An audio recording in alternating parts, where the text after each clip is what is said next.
I have to work out some kind of a settlement. I'm supposed to work out a settlement with myself. Because, when the FBI broke in, we sued before I was president, I sued. And obviously it was a very good suit. And I have that one, and I have to work out the settlement.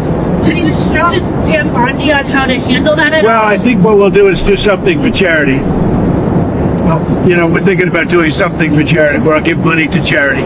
We could make it a substantial amount. Nobody would care because it's going to go to numerous, very good charities.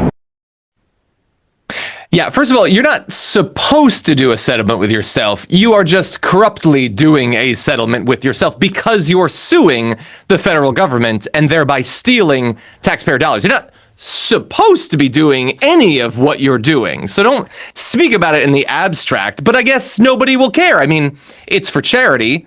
The issue is it's for a Trump charity, and we've known for a decade plus that those are all scams, and I don't even believe that it's going to go to a charity anyway. And even if it does, I feel like I could just donate my money to charity. I don't need you to steal it from me and then give it to your own charity. That seems a little bit suspicious.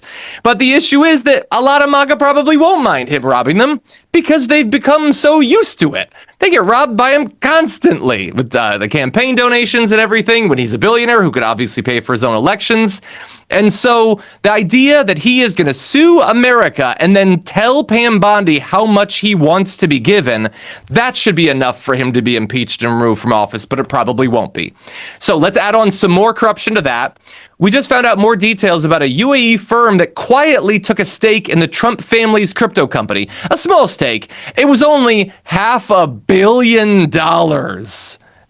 While meanwhile, Donald Trump is conducting sensitive foreign policy decisions involving that country and other countries in the region. They just decided at that time, you know what? We'll give the president's fail sons $500 million for his crypto scam. And they're legally allowed to do that. Just the biggest bribe you've ever heard about, money going into Trump's pocket. By the way, this happened just days before his inauguration. And by the way, that investment in World Liberty Financial, one of their crypto vehicles, was one of two large transactions last year involving the Trump crypto firm and the Emirati government. The other one was what we've previously talked about, a $2 billion purchase of a digital currency issued by World Liberty known as a stable coin. So now they buy $2 billion of it, which makes World Liberty Financial look like a better business than it actually is. That benefits them financially in the Trump family. Also, they receive recurring fines or fees, I should say, off of the fact that they hold that much stablecoin. So just millions of dollars a month are flowing into the Trump coffers, again, by foreign governments. That's what they're doing. And we could go into all the details of what Trump can and has given to the Emirati government since then. But JR, I'm sure you're familiar with the story. And all this is just going on. It's a story that we'll talk about a little bit, not taken seriously. Comer doesn't have any questions. Mike Johnson doesn't have any questions. The biggest bribery scandal in American history, and it's barely even front page news. Yeah, and obviously you brought up Comer and Johnson because Comer went through like a 10-month long investigation into the Bidens over what they were doing and then kept coming up with nothing. It was weird. Or everything he could muster up to get on Fox News to try and promote himself even further. But they have no questions anymore now. You know, some of the terminology or the wording that Donald Trump used, and he was trying to make it seem like he could steal more money from us, which, of course, he's been doing this whole time. I mean, it was obviously a good suit that I had. I mean, this time it's going to be great. It's obvious to who that it was a good suit. To you, who has this guy been talking to? And also him giving to charities and stuff like that. He goes, and obviously everyone will be fine with that. Who is the everybody that's fine with you taking money and giving it to whatever charities you say you're giving it to? It's madness. It's nonsense. Like this. I don't know if there's anybody in any of these positions where they can actually do something about the fact that we're seeing in front of us, literally the corruption, the oligarchy, the dictatorship that's happening at the top in front of us. It's everything that they've literally described that their opponents are doing. They're doing on a grander scale in every single instance of it. And no one's willing to say, yo, listen, you keep talking about this, but you're doing it 10 times more. And then Todd Blanche can go on Meet the Press and say, well, Joe Biden did it. So when is someone finally going to say to them, so are you just like Joe Biden? I mean, let's take the lie. And are you just like Joe Biden? Are you falling asleep at meetings, which he also admitted to as well. I mean, how many times are we going to say? The frustrating part is we have to keep looking at reality, slap us in the face, and see the guy that we're listening to lie to us every day and not go, how about we, stop this? Stop it. Yeah, or just can Pete Buttigieg set up a stable coin and the Romanian government could buy $2 billion of it? Can AOC sell an NFT for $10 million? Can we do this thing? Say that we can't. Say that it's corrupt. Go on the record that it's corrupt. It would be. You'd be right. Wouldn't it be nice? Wouldn't it feel good to be right briefly? But unfortunately, it can't be because your god emperor is doing that corruption on the biggest scale we've ever seen. For 4 years, since when he was in office, the first 2 years I was state rep. And the last 2 years, I was a member of Congress.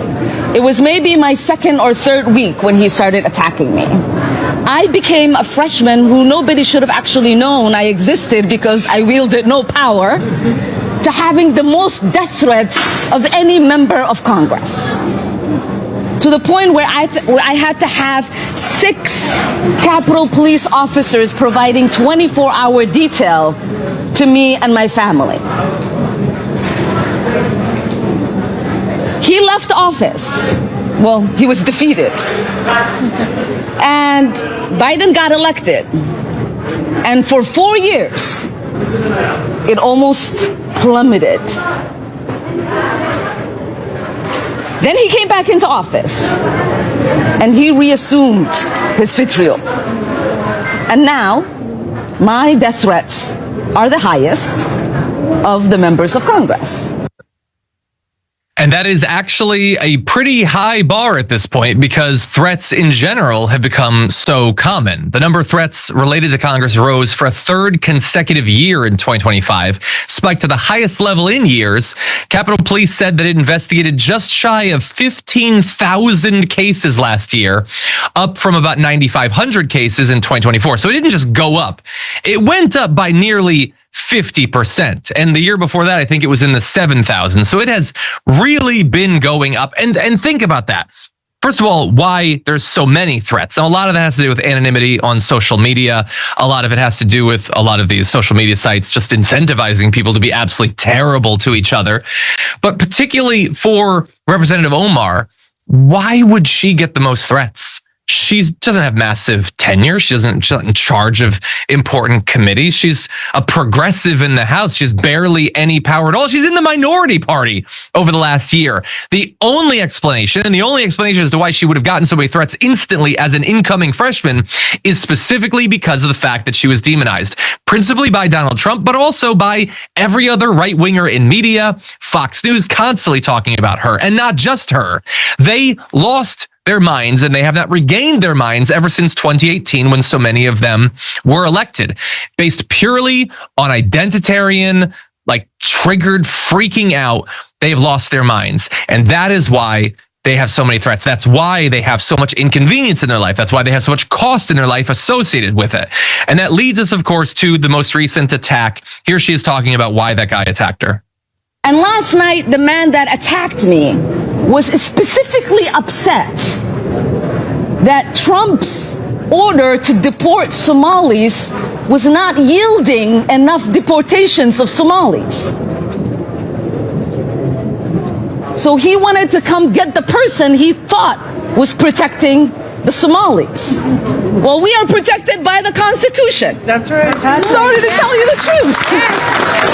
We are protected by the Constitution. Yeah. And so I do believe that the facts of the situation are that I wouldn't be where I am at today, having to pay for security, having the government to think about providing me security if Donald Trump wasn't in office and if he wasn't so obsessed with me.